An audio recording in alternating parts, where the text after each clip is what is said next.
Hello and welcome to People in Profit. I'm Charles Pellegrin. And this week, we look ahead to the Artificial Intelligence Action Summit due to take place in Paris this month. 100 heads of state and government, hundreds of business leaders, including OpenAI's Sam Altman and Alphabet's Sundar Pichai, and many more will be convening in the French capital to discuss how best to harness the transformative power of artificial intelligence. An event that will bring to the fore a stark realization that when it comes to developing artificial intelligence, Europe is trailing behind the United States and its magnificent 7 tech giants on the one hand, and on the other, China, whose progress in the field is symbolized by DeepSeek, the company that managed to build a competitor to ChatGPT for just a fraction of the cost. And who better to discuss this with than France's special envoy for this AI Action Summit, Anne Bouverot. In addition to being mandated with organizing this event, she's also presides over France's Commission on Artificial Intelligence and has had a long career as a tech executive and researcher. Anne Bouverot, thank you so much for being with us. Thank you. Let's begin with the emphasis with this summit. It's on the word action. What do you mean by that? Well, AI is a technological revolution, clearly, that will have impacts on lots of things, health, jobs, climate, and so on. As a technology, it will be what we make it to be.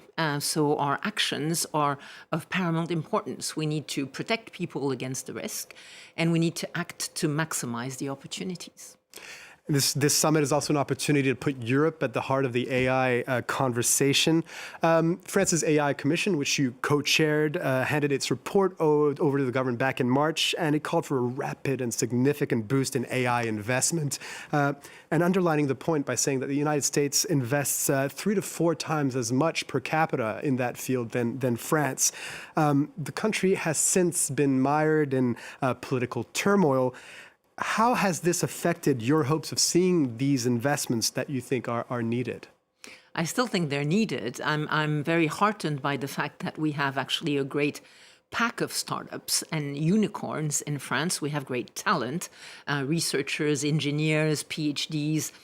Thanks to that, we have Mistral AI, for example. We have Pigment, we have Hugging Face, we have Poolside.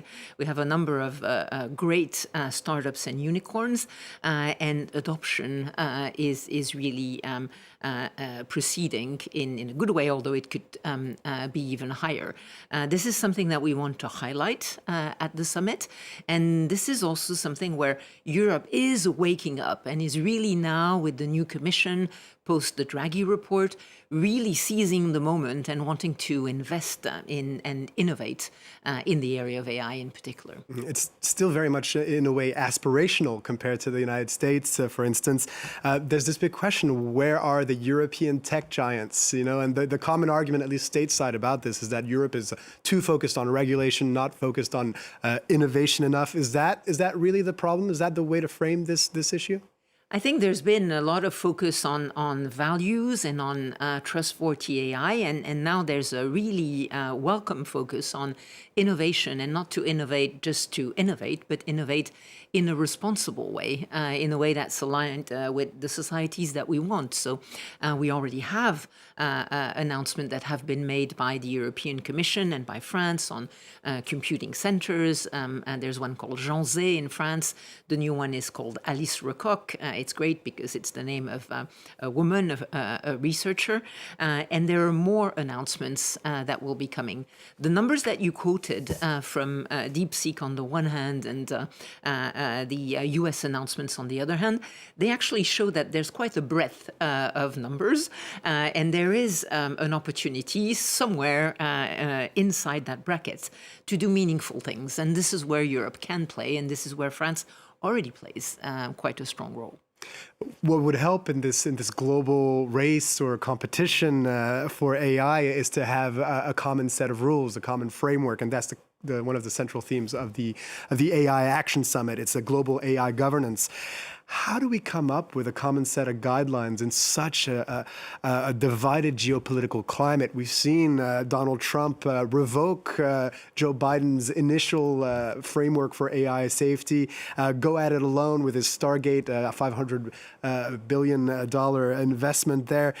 He's also backed by Elon Musk, who is a stakeholder here with his XAI company. How do you do it? How do you come up with a common framework? So global governance doesn't mean global regulation, and the summit isn't about regulation. The summit is about finding where there are alignments across countries on specific themes. So, for example, there's a strong voice or message coming out that people and countries want to be able to innovate locally with their talent, with their data, with their values and issues, and want to be able to do that themselves and not just be customers of solutions developed by others.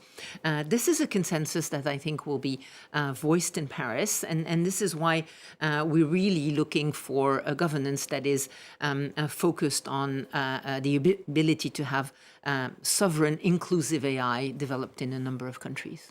Speaking of sovereign inclusive AI, or at least sovereign AI, in the European Union started implementing its first AI Act starting at the beginning of the week, banning the sort of most unacceptable uses of AI, for instance, a real-time facial recognition, for instance, or predictive police profiling. It's been described as the most ambitious set of rules in the world so far. What makes it so ambitious? I'm not sure it's the most ambitious. The examples that you use are examples, where it's really more a constraint on states and state use of AI. So those examples are not really a constraint on companies and innovation. What is important at European level is that we really can have the benefit of a European market by having harmonized rules that can apply to various countries and to actors who play within Europe. So that, coupled to investment, talent, computing power, and a strong push to have European champions is really what we need in Europe today. The other big actor here is China, obviously, and you visited Beijing in November of last year to prepare for this AI Action Summit. The PRC has a very different regulatory framework inscribed in its rules for algorithms. Algorithms are the fact that core socialist principles need to be respected, and we've seen it with DeepSeek. It's got a certain vision of Chinese history that really fits, toes the party line. How do you find common ground on these issues of freedom of speech when discussing AI governance, or is the agreement just that we'll work on our separate tracks? Well, it depends on the subject. There are subjects where you can have a broader set of alignments, and there are other subjects where it will be more regional. And yes, China will have certain priorities, and Europe will have certain priorities, and certain African countries will have other priorities.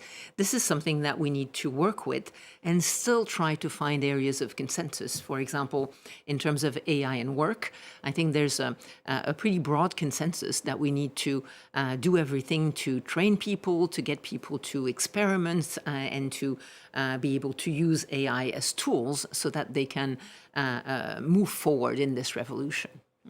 Work and AI is a whole other theme as well, which we won't have time to cover in this particular program. I actually want to go on another theme, which is trust in AI, which is obviously tied to these fears about job destruction. Feel like there's fear about humans losing their jobs, about losing their freedom, and this perhaps clouds the judgment as to some of the potential benefits that AI can provide. How do you build trust up in AI? I think this is really, when you think about AI as a general concept and science fiction, you can, of course, be very much afraid.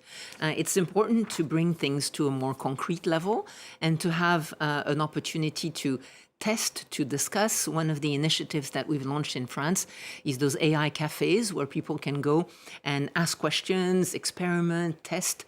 And all the studies show that if you've experimented with a new technology, you tend to fear it less because you have a more concrete understanding of what it is and what it isn't. So that's absolutely what is essential in terms of building trust. Well, speaking of developing trust, let's end by looking at one aspect of AI which could improve human health outcomes.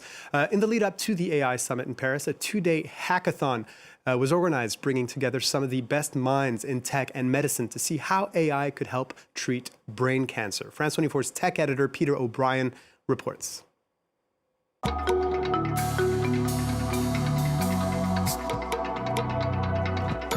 This is the old Paris Stock Exchange building, and in the room behind me, more than 100 experts are trading ideas. They're taking part in a 2-day hackathon to try and use artificial intelligence to find new ways of treating brain cancer. This is my first hackathon, so really excited to deploy my any bioinformatics expertise that I've hopefully built over the PhD. AI is, in principle, able to integrate all those sources and then find patterns that would usually not be accessible to humans. There's a multitude of possibilities, so the ultimate goal would be, of course, targeted therapy. They're working on vast data sets drawn from more than 100 patients with glioblastoma, a deadly disease which kills most of those diagnosed within 2 years. Its cells reach deep down into the brain, making it difficult to reach, even with immunotherapy, which has transformed treatments for other cancers in recent years. One potential promising avenue could be what's known as personalized treatment, and AI could be the key to this. Dans le futur, tu auras vraiment un match entre un traitement et les bonnes populations qui répondent à ce traitement. Mais aujourd'hui, on est tellement loin de ça parce qu'on n'y comprend rien, on ne comprend rien à la biologie. Et encore une fois, la biologie, elle est trop compliquée pour le cerveau humain. La biologie, ça doit être des machines, de l'IA qui essaient de le faire parce que c'est juste trop complexe. A review by Emory University last year did find that AI promised to be transformational when it comes to treating brain cancer. But it highlighted 2 big problems as well. One, how to make sure the technology is widely available, not just in a few select clinics, and how to make sure the data is not biased and doesn't lead to bad treatments for people from underrepresented communities. And Bouverot, any thoughts on what we just watched? I think that's great because it's a specific example of a potential use of AI and one which generates a lot of hopes. That's exactly the things that we hope to put more emphasis on at the summit. And Bouverot, you're France's special envoy to the AI Action Summit. Thank you so much for speaking with us. Thank you.